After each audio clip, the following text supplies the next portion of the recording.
So our first talk. So we are PSI Protocols and KEM session, and our first talk is about updatable private set intersection revisited, extended functionalities, deletion, and worst case complexity. The authors are Sai Krishna Yanan, Peihan Miao, Xingyi Shi, Max Trumanhauser, Ruida Zhang. Max will give a presentation. Thank you.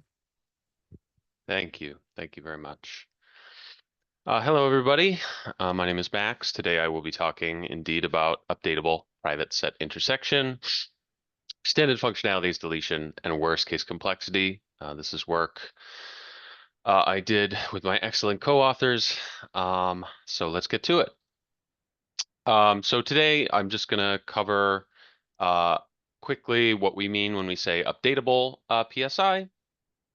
Talk about what work has already been done in this area, and then how we were able to improve upon that. Give a high-level construction sort of preview, a warm-up to see maybe some of the construction techniques we were using to achieve this, and then finally at the end, hopefully talk a little bit about the performance of the protocols. So let's just start off real basic. PSI. Very well studied protocol. Alice and Bob each have their own input set X and Y. They would like to interact, and in order to reveal X intersection of Y without revealing anything else about their input sets. So that's regular PSI. What we're talking about today is going to be updatable private set intersection. So just to ground us in an application quickly, Alice now is a database of ad clicks, and Bob is now a database of people who have made purchases. And so now the intersection, people who have made ad clicks and then made a purchase, ad conversion application for PSI. So here we have Shirley as someone who's had an ad conversion. In updatable PSI, you can imagine that these parties are not running this protocol once and then never again. They may be running this protocol every day, multiple times, many times, and they want to see how this intersection changes. So for instance, here, maybe new people click on ads and new people make purchases. Maybe some ad clicks become stale, and they would like to learn, based on this new information, whether or not anybody has been added to this conversion intersection. So here Annie has. And this is achievable with a regular PSI protocol, but the goal for a UPSI protocol is that the communication and computation are proportional to the size of the updates. So if you're making small changes to relatively large input sets every day, say, you'd like to do a small amount of work every day to learn updates to this intersection. And in this example, it actually, it may not make sense that both parties want to learn exactly who clicked an ad and then made a purchase. It may suffice simply to learn how many people clicked an ad and made a purchase, how many conversions there were. Alternatively, it may be more interesting to know how much money was spent by people who clicked an ad. And this is achievable so these are both what we, in the title, we refer to as extended functionalities, is this idea that you want maybe functionalities that provide something that's more narrow than just the intersection. And this is well studied in standard PSI. There are many protocols for both of these extended functionalities. And we're going to be trying to bring them to the updatable setting. So previous work, this is a relatively new line of work. Two of my co-authors sort of gave the first protocols in this setting a couple of years ago. Just to quickly outline this slide. So the functionality is what we were talking about before. Functionality being basically what you're the information that you're trying to learn. Here, all the constructions given by this paper were just for standard PSI. Output here means whether one party or both party are receiving the output. And today, since we're going to be talking entirely in this semi-honest setting, One-sided is going to be like strictly, it's going to imply two-sided. So it's a strictly better notion. The updates is going to be when you're updating your data sets between days, what sorts of updates are going to be allowed? And so some constructions restrict this to say addition only here, and we'll look at other types of updates later. And finally, complexity, this is both communication and computation. So this previous paper was able to achieve a UPSI protocol with addition only. To get two-sided, it was only linear. To get one-sided, it required this extra. Here we have little n, meaning the size of the updates, and big N, meaning the total size of the sets. So you had to pay a log big N factor in each day. But unfortunately, this was not a worst case guarantee. This was an amortized guarantee. So there were going to be some days where you were only linear in the update size, but there's some days where you're going to be, your communication, computation are going to be linear in the size of the overall sets, which can be quite large. So that's not ideal. Additionally, they were able to do some kind of weak delete, what they call weak deletion. It's not a very robust form of deletion, doesn't allow just adding and removing elements however you'd like, but they were able to achieve that with linear complexity along with T, which is a parameter for the weak deletion. So how are we able to improve upon that? So in our first construction, also in the addition only regime, we were able to achieve one-sided PSI in addition to this PSI cardinality and PSI sum that we mentioned earlier, as well as circuit PSI, which is basically instead of finding out the intersection, you find out secret shares for every element in the intersection. So this isn't one-sided output. It's, both sides need to receive some secret share for this to make sense. So this is a secret shared output. And here we were able to improve upon the previous construction by removing that amortized. So it's a worst case. It's a worst case guarantee, as well as having these extended functionalities, cardinality sum and circuit PSI. Additionally, we were able to achieve these same functionalities with what we call single deletion updates, which is just that you can add an element, you can then delete the element whenever you want, but you cannot add it back. So each element can only be added and deleted once. And this is without any cost to complexity. And finally, we were able to achieve arbitrary deletion. So you can add things, you can delete things willy-nilly, however much you want. And this costs only an extra log big N factor. So those are our constructions, our results, what we've brought to updatable PSI. So now let's take a quick look at some of the ideas that got us there. So we're going to start with a warm-up. In fact, we're only going to do warm-up, but we'll start with a warm-up. Here we have Alice and Bob. They both have some setup already. They have a public key and a secret key for a 2 out of 2 threshold linearly homomorphic encryption scheme over some field. So exponential El-Gamal is an example of something that could satisfy this. And Alice has some element X in the field. Bob has a set, big Y, that's a bunch of elements in the field. And Alice would like to know whether X is in Bob's set. And to aid her in this, she has an encryption of all of the elements in Bob's set, or a ciphertext for every element in Bob's set, in some mysterious data structure, which we're going to sort of show how we want to use it, and then we're going to show in a few slides how it gets constructed to sort of have the properties that we want. So the first property we want is the ability to get out a ciphertext out of this data structure with the guarantee that so this is a get X, if X is in the data structure, we want to be able to get the ciphertext for X out of there. If X is not in the data structure, we have no guarantee what the ciphertext that's coming out of there is. So it's I would refer to it as like a candidate ciphertext. It might be the ciphertext for X. So how will Alice use this to determine if X is in the set? So first, she's going to send a homomorphic evaluation of this ciphertext minus X to Bob. Bob is then going to sample a random element in the multiplicative group in the field, alpha, and he's going to send back a homomorphic evaluation of this alpha times the ciphertext he was sent, and he's going to partially decrypt this. finally, Alice is going to finish the decryption. This is going to give her some value alpha, and then y minus x, where y is whatever came out of this database, or the ciphertext that came out of this database. And if y is equal to x, right, y minus x is 0. This is going to be 0.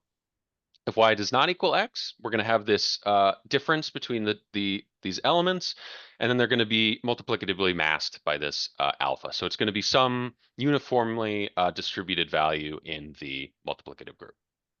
And so Alice, if she wants to know if x is in the group, x is in the data set that Bob has, all she has to do is check if this decryption is equal to 0, which for exponential algol, for instance, is quite easy. So this is sort of the heart of the many sort of constructions I laid out in the previous slide. This does not explain everything. So there is a little bit of complexity when basically both sides are going to have their own updates. So both sides are going to need to keep this encrypted data structure of the opposite party's data set. Parties will also then need to update the opposite party's encrypted data structure. So as they add elements to their set to make sure that this data structure stays updated, they have to update it. And in that update, they need it to stay oblivious. And I haven't talked about here how any of these extended functionalities come into play, but they're another element that has to go on top of this. Okay, so let's now, I've said a lot of what we can do with this data structure. How did we actually realize this encrypted data structure? So this is modified from a construction from PathORAM.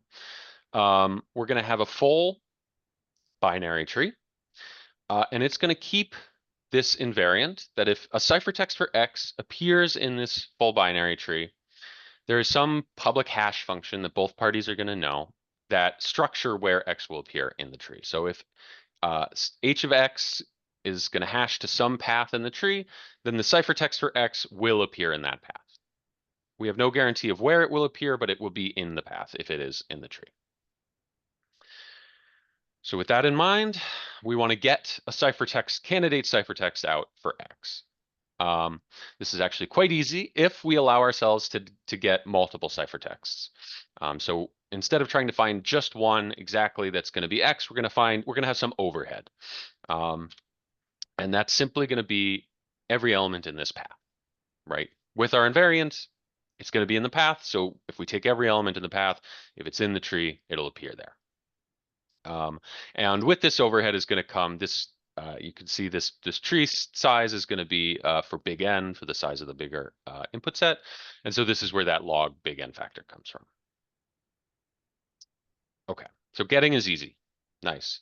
How do we obliviously update this data set? So we want to update it with X. Now we've kind of unpacked the ciphertext. This is viewing it from, say, Bob's perspective.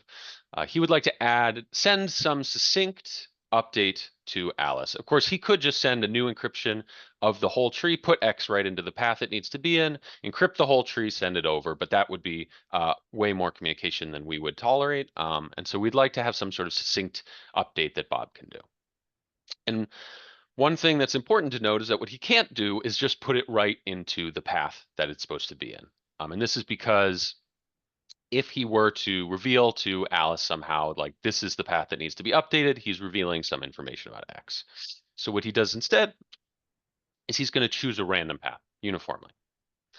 And from this path, he's going to remove all the elements that are currently there.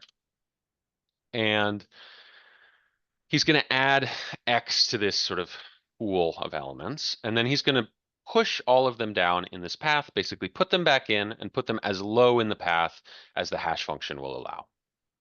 So for instance, putting 2 back into the path, 2 is going to hash directly to the leaf node that we want, so it can go all the way in this leaf node. Great. 3 is going to do the same thing. But now X is hashed to this second leaf node. And so the only place that we can put it and keep our invariant is going to be the root. And this is important that no matter which path you choose, right, you can always place it into that root. And so, oh, excuse me. So this allows Bob now to simply send a succinct update, which is going to be the encryption of all the elements in this path, which will be of log big N size overall.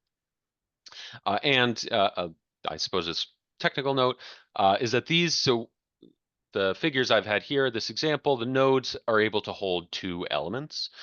So Bob has to pad to those 2 elements. In the parameter schemes that basically allow this to work, the node sizes are going to be small constants, either 4, 5, or 6. So it's a small constant number of elements in each node. Excellent. So that is, I guess, the end of our sort of preview at some of the ideas that we used in our constructions. Now I'm going to quickly remark on the evaluation, how we evaluated the performance. So the benchmark that we had for this, because these extended functionalities are not available in the updatable setting right now, the way that you would achieve this would be to simply run a standard PSI protocol every day on your new input set, and you're going to, each day you'll have to pay communication and computation costs proportional to the size of the set. The updates will not matter, but it will give you the same update, even if it comes at a cost. And so here we have two state-of-the-art standard PSI protocols that provide these extended functionalities. And in green, we've marked sort of where the best of the benchmark, you could say. Big N here is going to be the size of the big set. So how big the total input sets are. Little ND is going to be the size of the updates. And for this, it doesn't matter what the size of the updates is because they don't have the performance will not change based on how the data set changes each day. And one more thing to note is everything I'll be talking about on this slide is going to be addition only in the addition only regime. But you can look to the paper for the other constructions. So our first construction here, or at least in this table, is going to be the cardinality construction. And this is our cheapest. It has they all have the same asymptotic cost, but this has the cheapest concrete cost. And you can see that with update sizes that are small compared to the total data set, we're able to achieve a much better communication in all of these settings. And with a better communication across the different network speeds, we're going to be generally performing much better with slower network speeds. Makes sense. But our advantage is really that communication. As we move up to PSI sum, which I mentioned before, is where you output the sum of some associated values for all elements in the intersection. We have sort of similar numbers, although it's a little more costly. So at some parameters here, we're not as competitive. I apologize if I didn't mention this. Blue is where we are going to beat that green benchmark. These are the regimes where we are competitive with the benchmark. And finally, circuit PSI, which is the secret sharing of elements in the intersection, is the costliest of our constructions. And so in this parameter scheme here, we sort of lose the edge a little bit, but still have some parameter schemes where we're competitive.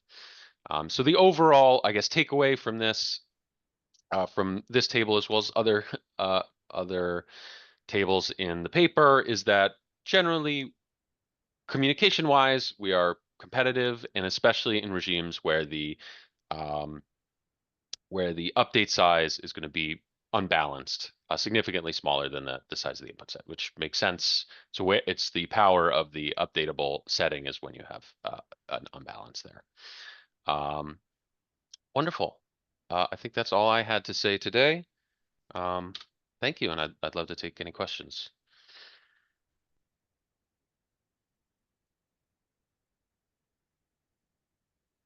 Yeah, thank you for the call. Is there any question from audience?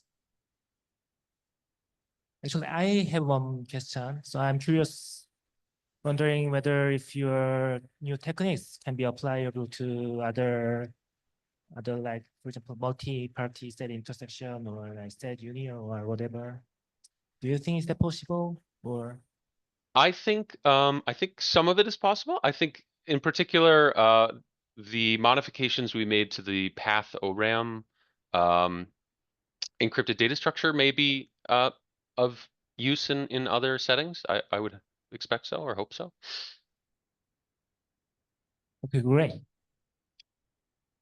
So yeah, if there's no more question, yeah, thank you again. Thank you.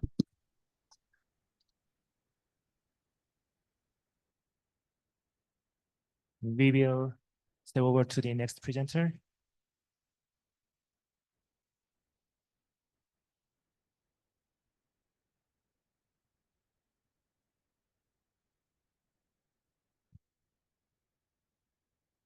Okay, so the next talk is about fuzzy privacy intersection from fuzzy mapping. Authors are Ying Gao, Lin Qi, Xiang Yu, Yuan Chao Liu, Longxin Wang. The speaker is Lin Qi. The speaker is here. She share the screen now. Okay, I will take my presentation by the video prepared in advance.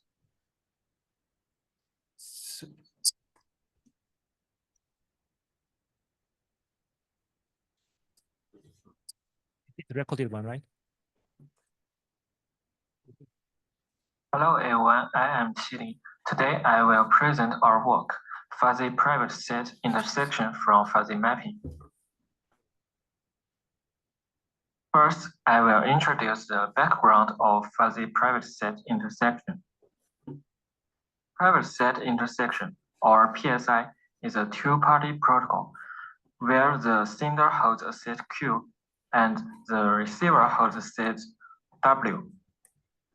PSI will output the intersection of Q and W to receiver, and sender will get nothing. Specifically, Q sub j is revealed to receiver if and only if there exists a W sub I equal to Q sub j. Now, let's consider the fuzzy version of PSI. We call it Fuzzy Private Set Intersection, or FPSI. In FPSI, receiver will obtain the fuzzy intersection. Specifically, Q sub j is revealed to receiver if and only if there exists a W sub I close to Q sub j. Consider the example on this page. Receiver obtains Q sub 4 in PSI because Q sub 4 is equal to W sub 3, while receiver obtains Q sub 1 and Q sub 4 in FPSI because the distance between Q sub 1, W sub 1, and Q sub 4, W sub 3 are not greater than delta. FPSI has many possible applications. It can be used in searching on database whose entries are not always full. It can be used as a building block for biometric identification, and it can be used in illegal content detection. Although FPSI has a good application prospect, existing works are not satisfactory. Previous works can be divided into two categories: FPSI for Hamming and LP distances. All these works have superlinear factors of seed sizes or dimension in their complexities, making it difficult to deal with large data sets. So we pose a problem: can we construct an FPSI whose cost scales linearly with input seed sizes and dimension? The answer is yes. In this work, we focus on semi-honest setting. We first introduce a new primitive called fuzzy mapping, or FMAP for short. Then we propose a new FPSI framework based on FMAP. We report FMAP instances for Hamming and LP distances, from which the most efficient FPSI protocols are constructed. Finally, we implement our protocols and demonstrate its efficiency.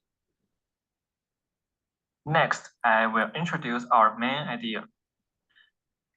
Let's start with three basic tools we need: oblivious p-value store, or OKVS, is a data structure consisting of encode and decode that enables encoding n key value pairs, such that an adversary cannot infer the original input keys with the encoding result when the input values are random.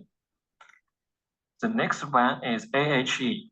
An AHE scheme is an encryption scheme that enables to compute an encryption of the sum of two messages by just performing operations on ciphertext of these two messages.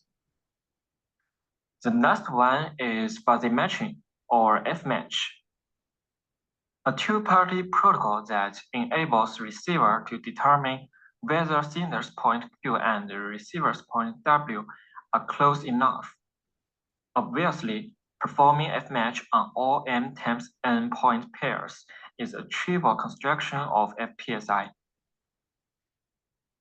F-match has a variant called secret shared F-match. The only difference between SSF-match and F-match is that SSF-match outputs the result in a secret shared form. Our main idea is inspired by the construction of PSI. PSI uses Cuckoo simple hashing to avoid the m times n factor caused by comparing all pairs of inputs. In Cuckoo simple hashing, each sender's and receiver's points is hashed to some bins, and the same points will be hashed to a same bin. After this mapping, the intersection can be computed by sender and receiver processing m and 3 times m bins, respectively. So we define a similar primitive called fuzzy mapping, or fmap. Using fmap, each q sub j is mapped to read sub s identifiers, and each w sub I is mapped to read sub r identifiers. For correctness, if distance between w sub I and q sub j is not greater than delta, q sub j and w sub I will have a same identifier.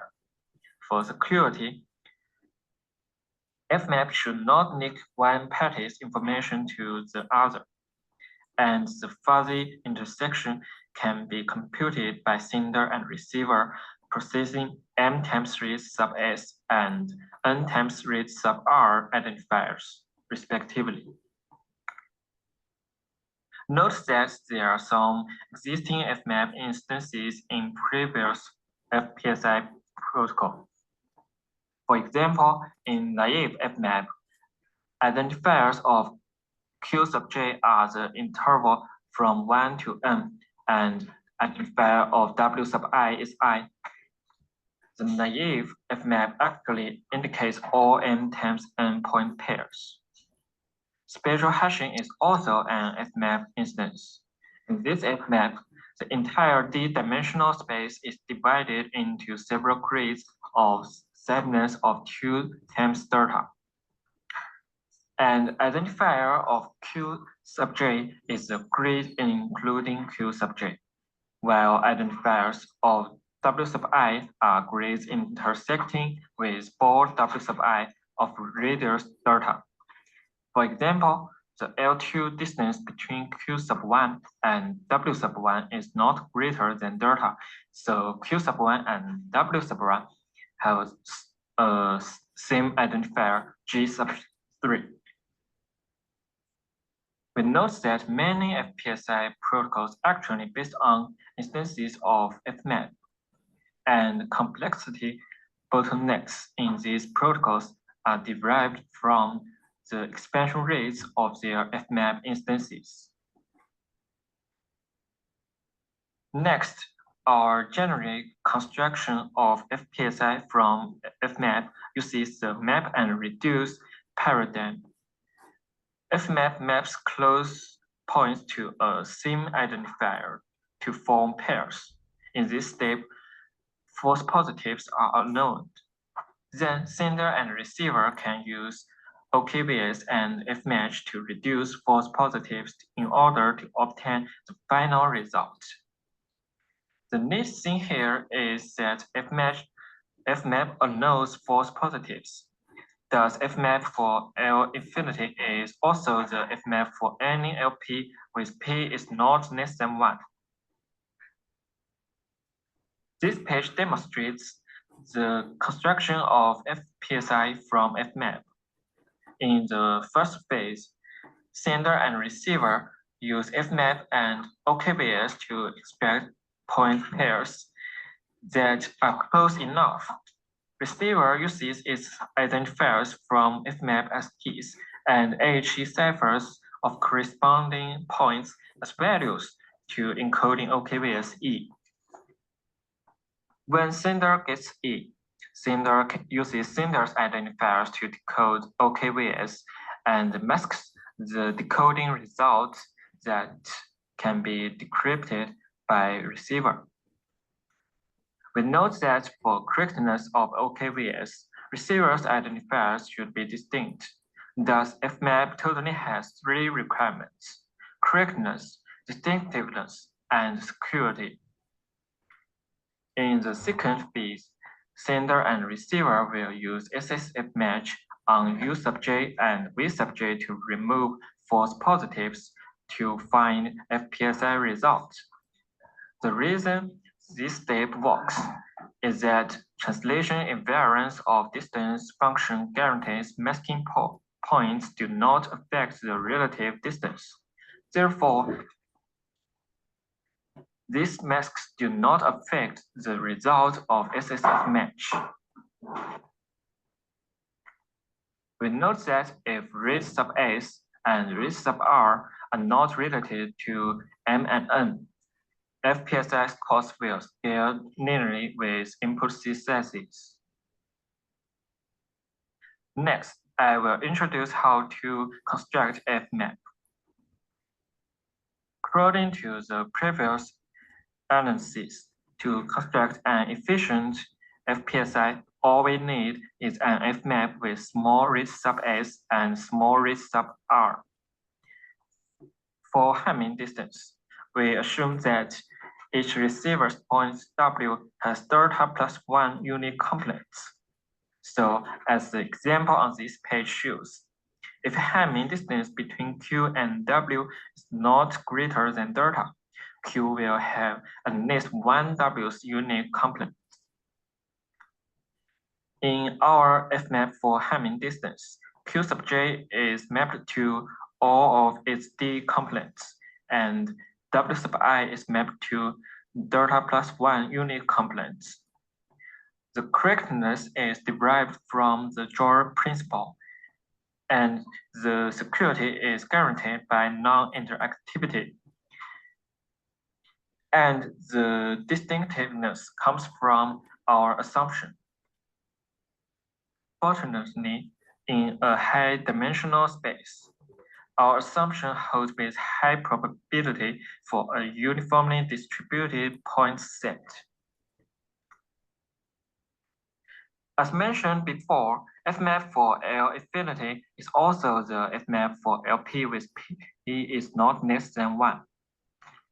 Thus, we only need an Fmap for L infinity distance. In fact, we report an instance of Fmap for infinity distance of read sub S1 and read sub R1. This Fmap with optimal expansion rate brings great efficiency to our FPSI protocol. We assign random values to points on each of receiver's D axis, and next the assignment of a point W in receiver's coordinate system is the sum of its D complements assignment in this coordinate system. Therefore, if for all complements of W, all nearby Q times delta plus 1 points are assigned the same random value, then if L infinity distance between W and 1 is not greater than delta, their assignment seeds are equal to each other. Using AHE and OKBS, it is easy to inform sender assignment of its point in receiver's coordinate system, namely seed sub r q sub j. Symmetrically, receiver can obtain c sub s w sub I. We also note that sender and receiver can get their points seed in own coordinate system locally. So if affinity distance between Q and W is not greater than delta, then we have C sub S Q plus C sub R Q equals to C sub S W plus C sub R W. However, we should not use a point assignment in receiver's coordinate system as its identifier. This is because sender can infer that there will be a receiver's point near 2 points with the same assignment. Therefore, in RF map, the identifier of a point is the DDH value of the sum of its assignment in sender's and receiver's coordinate system. And the cost is that we need to introduce assumption about both parties' inputs. A speaker's there. Next, I will give our experiment results. Our Excuse me? experiments are conducted in local area.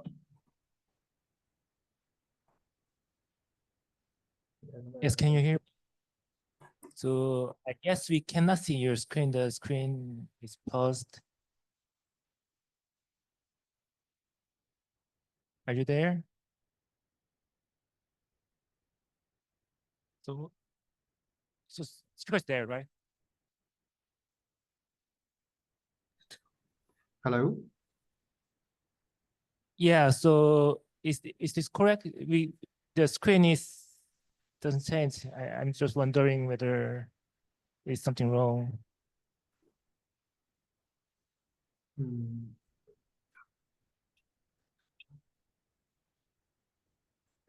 For the past several, several minutes, you haven't seen our screen, right?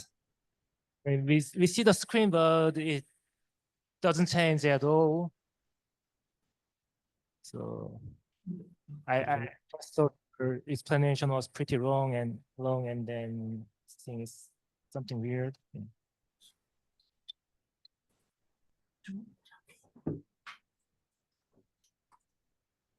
I'm sorry. We have to adjust our device for several minutes. So we don't have a lot of time. So can you share the screen and if it is possible? Yes. Work setting, and we omit all the offline costs. This page shows the comparison of our FPSI for Hamming distance and the known optimal work. And this page shows the comparison about FPSI for LP distance. As we can see, our protocol performs better in almost every situation. And the larger the sizes and dimension, the greater our advantage. Finally, I want to present the conclusion.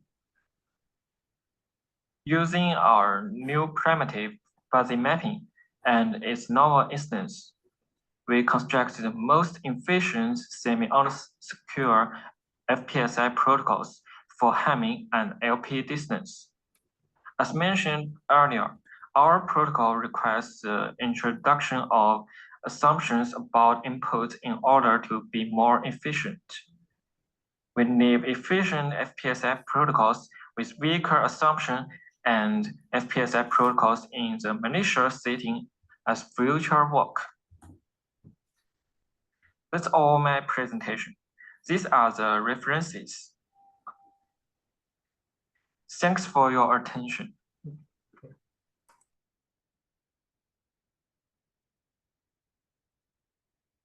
Thank you. Before we make a question, can we see some slide that we missed? Can you share the screen and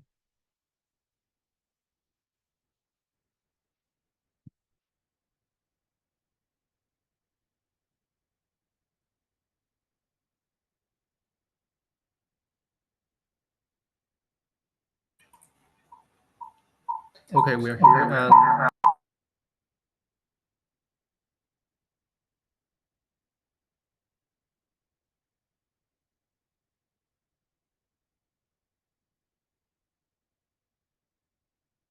Can you see the screen about the slide?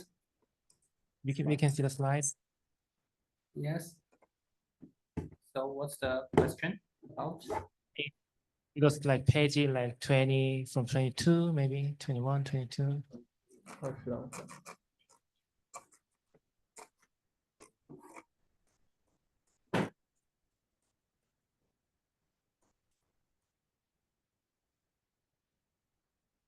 Oh, we missed pretty a lot. Here? Yeah, I'm sorry I didn't realize it earlier. I thought it was. Is there any question? Oh, please.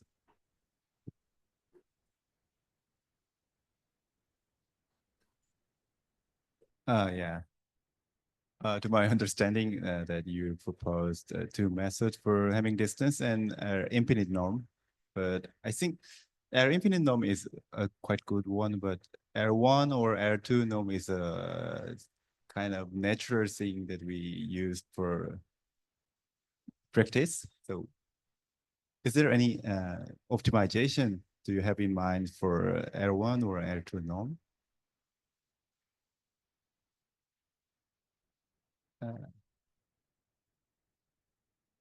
Hello. Hello. Here we just implement our protocol, just use the protocol shown in this page. And we don't think there are some optimization. So you think that there would be no or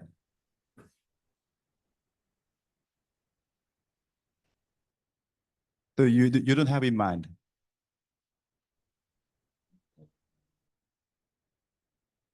I think the network is like, Yes, we think here the point is how to make a weaker assumption rather than some optimization to this protocol. So as we show in our future work, and we believe weaker assumptions is more important than the complexity because we believe now we have complexity neither with almost all parameters. Yes. okay, thank you.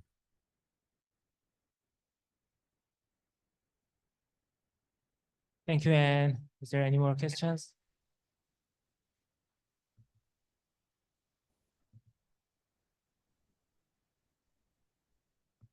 Okay. Oh, we already the third presenter share the screen. Okay. Thank you for the second speaker.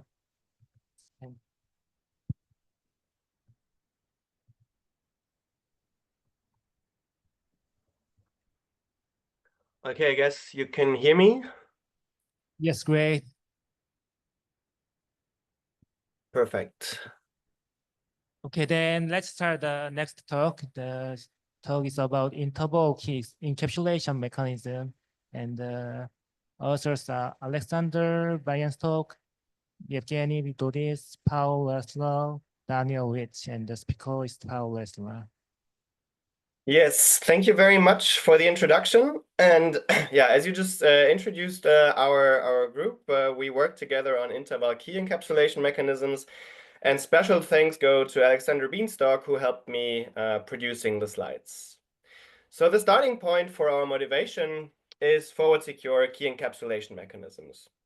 And this is a well-established concept where some user Bob generates a key pair that consists of a secret key 0 and a public key. And this public key is unchanged and it is a long-term public key. And so whenever Bob wants to receive something from other users, he just shares his public key, in this case with Alice. And Alice can take that public key to encapsulate a symmetric key K0 inside of a ciphertext CT0 by encapsulating to the long-term public key and indicating to which epoch Alice wants to encapsulate that symmetric key. Now, she can do this and then share the ciphertext with Bob, who can use his secret key from this first epoch, SK0, to decapsulate the symmetric key K0 from the ciphertext CT0. Alice can encapsulate further keys by, for example, encapsulating to the epoch 2, and then she obtains a ciphertext CT2 that contains the key K2. Interestingly, Bob can use his initial secret key to also decapsulate ciphertext from later epochs. And that means that Bob, in this case, can use his secret key to obtain the symmetric key that Alice encapsulated to Bob. Now, Bob can proceed by updating his secret key and moving to future epochs. Therefore, Bob has an update algorithm that takes the secret key and outputs the secret key of the next epoch and of the next epoch and so on. The goal of this is that once an adversary corrupts Bob and thereby learns the secret key of Bob, and in this case of the second epoch for Bob, he, of course, due to correctness, learns the key that is encapsulated to that particular epoch, because still SK2 can be used to decapsulate the ciphertext CT2. Also, future keys are affected by this corruption. But what we want and what forward secure KEM gives us is that all keys encapsulated to previous epochs stay secure. And this is what is called forward security. So as I said, this concept is widely known. It is established since 2003, and the construction still stayed the same. So there are not much better constructions than the ones from 2003. And those constructions are based on a primitive that is called hierarchical identity-based encryption. The problem of this construction and of this building block is that it is highly inefficient. And so in practice, we don't use primitives like forward secure KEM. Another disadvantage that I just mentioned is that once there was a corruption of Bob's secret key, all future keys and all future ciphertexts for epochs after the second epoch will be affected and thereby also corrupted. So we cannot hope for any security in the future. And this is what brings me to the primitive that we develop in our paper, which is called interval KEM.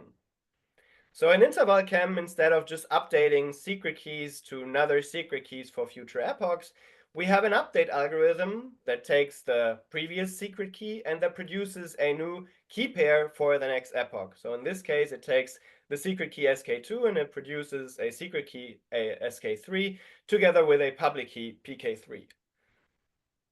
Now, when Bob does this update, he can share the new public key with Alice. Before, Alice had a long-term public key that never changed. And now, as I said, in interval KEM, we produce new public keys. And Alice can use this public key to encapsulate to the third epoch. This produces a ciphertext CT3 that contains the key that is established between Alice and Bob, K3. And by doing so, she produces this ciphertext such that Bob can use his secret key SK3 to encapsulate and decrypt this K3 that is contained in this ciphertext. The goal and what we achieve with our interval KEM is that although the previous epoch was corrupted and so SK2 is known to the adversary, we can obtain security even after this compromise. And this is what is called post-compromise security.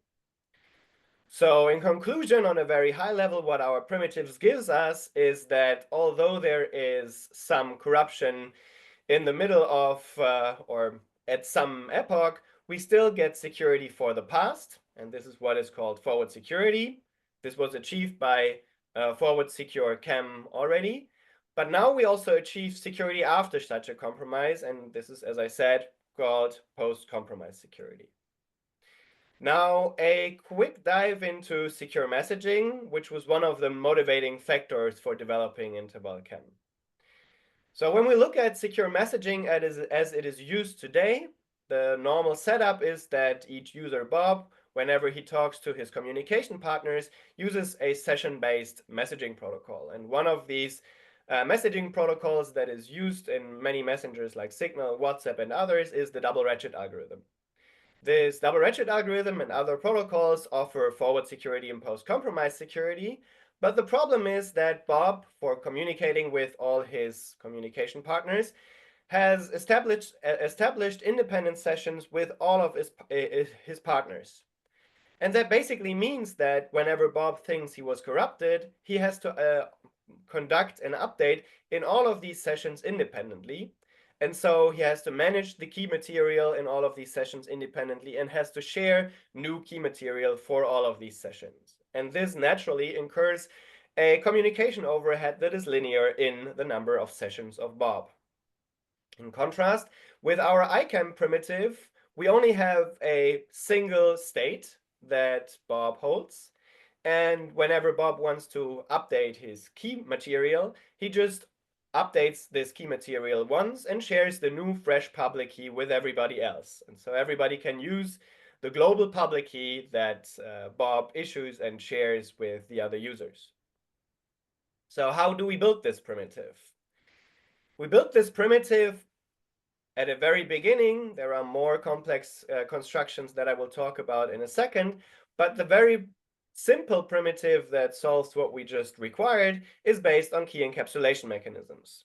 So we just have a normal KEM that has algorithms gen, enc, and dec, and our interval KEM is built as follows. So the gen algorithm for the interval KEM just produces a normal KEM key pair. Whenever Bob updates his key pair, he just produces a new KEM key pair and shares the corresponding public key with every other user.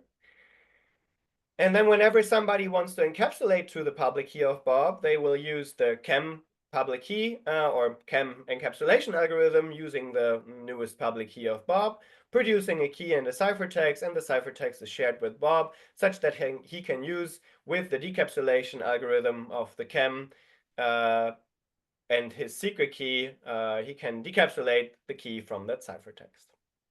Okay, this is pretty simple, and we see that all epochs key pairs are independent of each other, and that pretty straightforwardly shows that we have forward security and post-compromise security, because as I said, these updates just produce fresh independent key pairs. Now, a slightly more evolved motivation for our setting is mesh networks and communication in such mesh networks. There are other settings that motivate similar problems or similar issues that show us why we built ICAM the way we did. The major problem in such mesh networks is that there is a certain delay in communication between a sender and the receiver.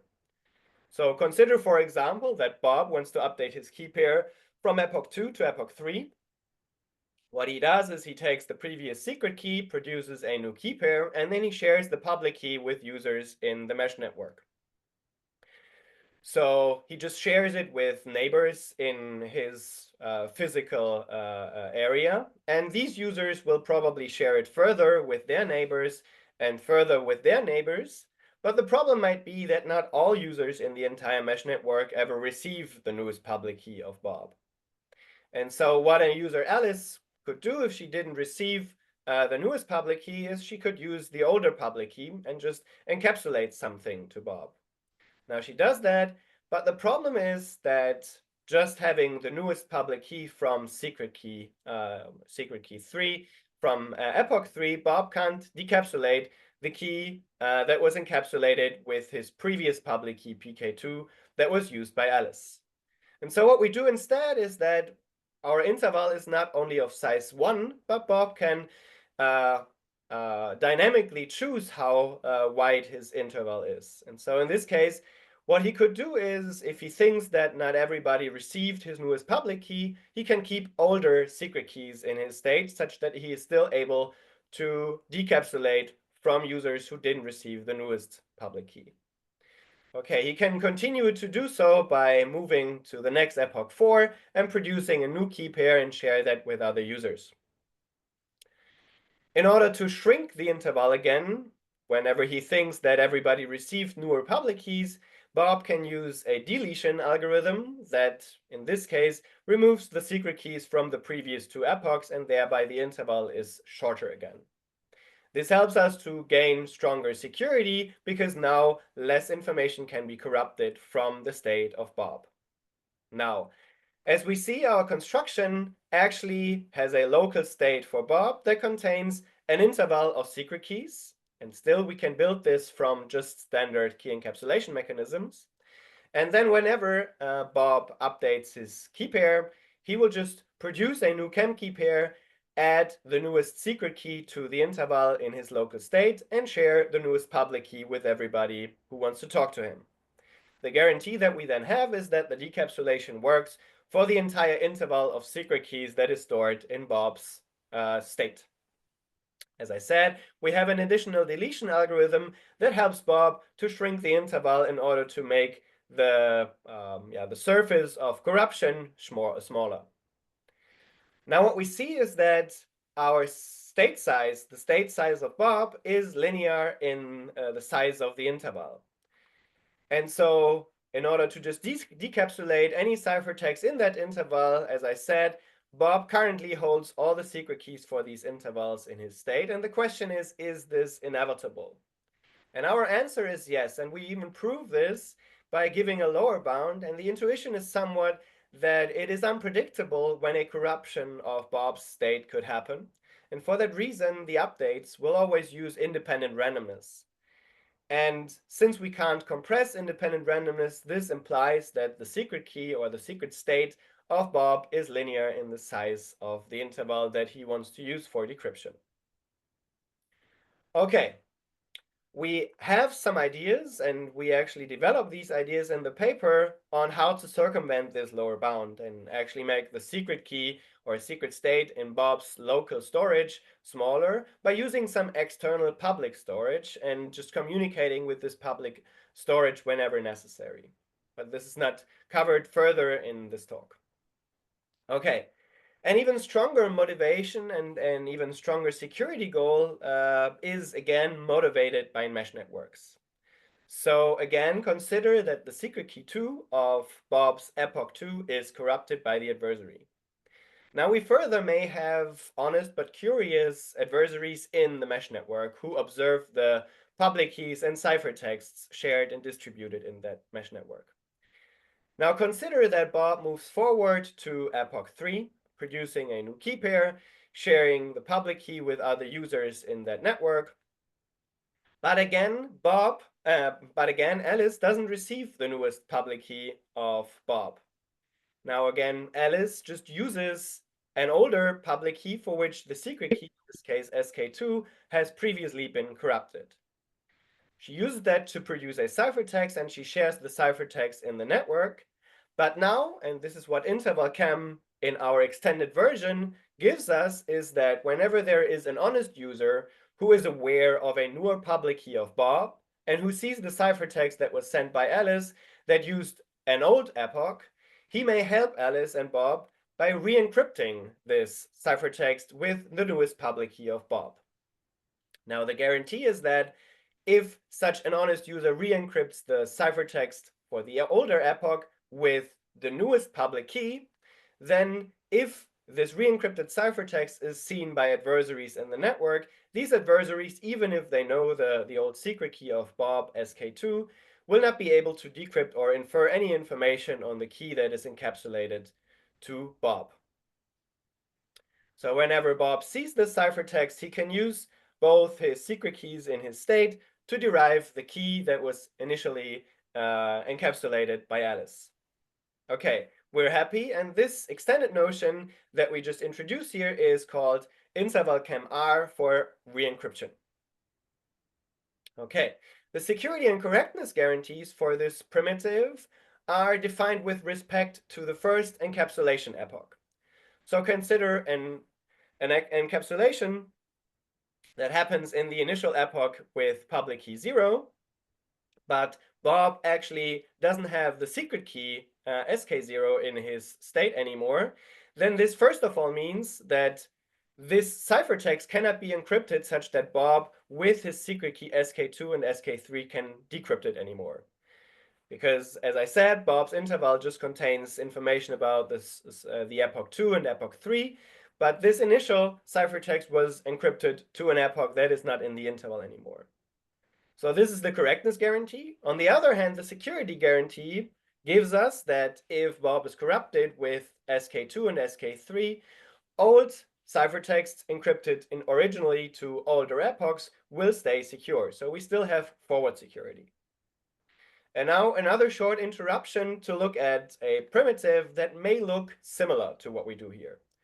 So this primitive is called proxy re-encryption, and those of you who know it, this is probably trivial, but just explaining it to everybody else, proxy re-encryption abstractly gives us a primitive where we can encrypt something to a public key A, and then somebody can re-encrypt these ciphertexts originally encrypted to public key A to a public key B, such that the ciphertext looks like and behaves as if it was always encrypted to public key B. Now, there are important crucial differences between proxy re-encryption and our primitive ICAM-R. The first one considers key derivation.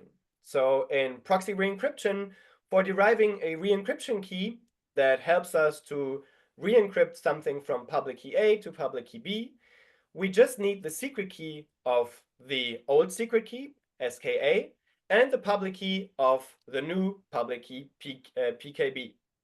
So we have no information about the secret key that would belong to the public key B. In contrast, for ICAM-R, we derive and produce a new key pair for the next epoch from only using the secret key from the previous epoch. And so basically, both of the secret keys of the old epoch and of the new epoch are at some point during the update known to the user who produces that update. Another thing is the re-encryption path. So in proxy re-encryption, there can actually occur cycles of re-encryptions. So one can re-encrypt from PKA to PKB and then back to PKA. In ICAM-R, we only have re-encryptions to the future. So there is just a linear line of updates from the past to the future.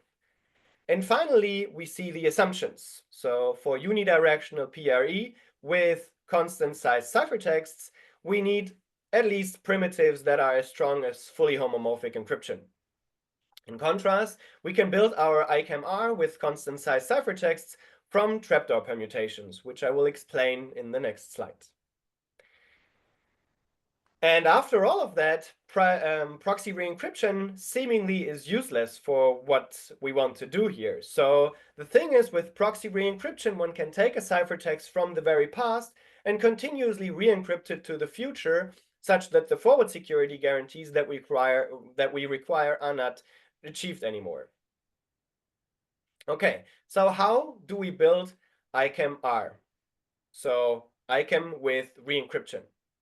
So just think of our previous construction. We just have a normal KEM, and we want to encapsulate from an older epoch public key 2 to a later epoch. And again, we are in the setting in which the old secret key from epoch 2, SK2, is corrupted by the adversary.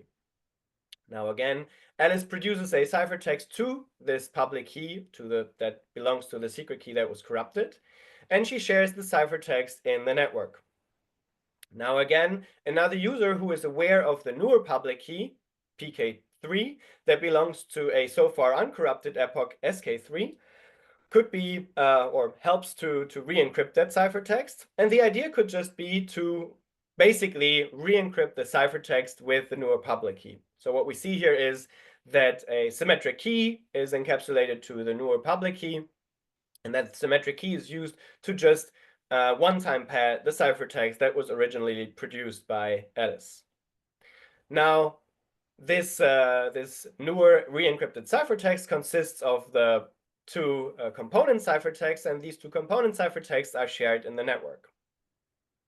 So in this case, in which Bob is just corrupted for epoch 2, only SK2 is known to the adversary, the ciphertext composed of these two component ciphertexts still offers security.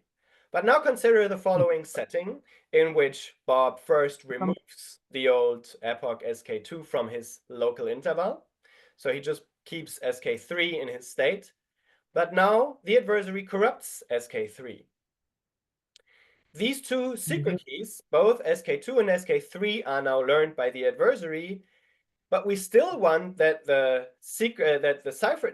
symmetric key that is encapsulated in this composed ciphertext offers us security, because intuitively, after Bob removed the previous epoch from his interval, this ciphertext should not be decryptable anymore, and so further, there should not be an effect of the later corruption of the secret key SK3. So the construction that I just proposed is useless because the adversary just collected all the secret key material of Bob from epochs 2 and epoch 3, and thereby the adversary learns everything that he wanted to learn.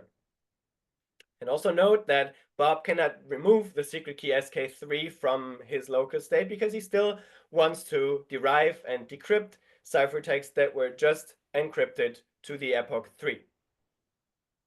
Now, what we do in order to fix this issue is that we produce multiple keys. So when Bob moves from epoch 2 to epoch 3, he produces one key, SK33, that is just used for encrypting to epoch 3.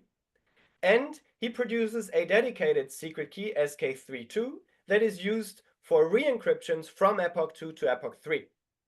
And now he also shares the corresponding public keys with everybody in the network. And so what a user who wants to help Alice for the ciphertext re-encryption could do is she could use the public key that was just produced to re-encrypt from epoch 2 to epoch 3 for this re-encryption. Composed ciphertext then is encrypted to the original secret key as well as the dedicated key for re-encryption. And we still have security if the ciphertext is just shared with another user. And now as soon as Bob removes from his interval the epoch 2, he also removes the dedicated secret key for re-encryption. And thereby, whenever Bob is afterwards corrupted, there is no information in his state anymore that can help the adversary to decrypt the ciphertext that was re-encrypted by a user who helped Alice, who produced the original key for epoch 2. So this construction here is secure. Now, let's look at the efficiency. Our construction has a secret state that can be, yeah?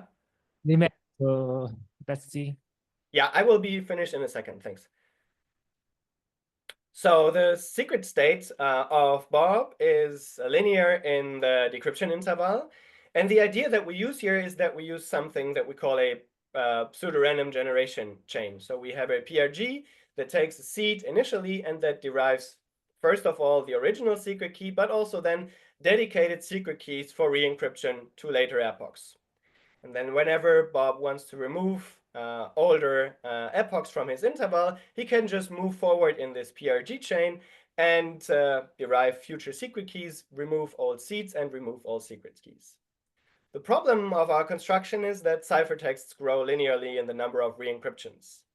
And also, the public key at each time t is linear in the size of the interval at that time t. So first of all, we can obtain ICAM-R with small ciphertexts. And the idea is that instead of using a normal key encapsulation mechanism, we use trapdoor permutations. So whenever we do a re-encryption, we just evaluate the trapdoor permutation and the ciphertext stays in the same domain, and that means that it keeps the same size. Also, the decryptor still needs to have information about how to decrypt things. And for this, we just attach a small additive factor that tells the decryptor how to decrypt things. And finally, we have a construction that actually keeps the ciphertext small, constant size. But in this case, the public key grows quadratically in the interval size. What we do there is that we basically have dedicated public keys for the trapdoor permutation such that we can have a full re-encryption chain. Finally, additional properties that we have in our paper are that we can, instead of having large public keys, just have a small public key, and we use for this forward secure public key encryption. But in this case, ciphertexts grow with an additive factor in the security parameter with each re-encryption. And finally, also the secret key size is slightly larger, which is now L times log L, where L is the interval size. We also consider security against active adversaries, and for this we develop a new notion of replayable CCA security. Just like for PRE, it is not very easy to define active security. Okay, and with this, I finalize my talk, and thank you very much for your attention, and I'm happy to take questions.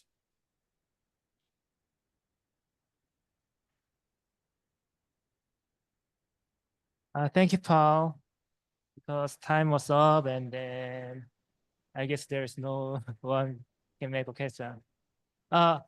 So still we have some time, so let me ask one. So is this your network assumption, like mesh network? Is that used in real world, like Signal and WhatsApp consider such network in like multi-messaging cases? So it was just a motivation. So we did a previous paper that was published at CCS last year, at which we just looked at mesh networks, and we saw that if a ciphertext travels through the network, there might be users who can help you to re-encrypt things and achieve stronger security and quicker healing and quicker recovery from previous corruptions. And this motivated us to also look at this in this interval KEM primitive. As I said, or probably not yet, mesh networks and mesh messaging settings are still in a pretty early phase. They are used by too few users in order to have stable protocols. And so this is just a motivation and probably an idea how to build future protocols for mesh networks. But so far, this is not a real world application that is really used by too many users. Okay, thank you very much. Thank you for your passion and explanation. Thank you. Yeah, it's the end of our session. Yeah, thank you again.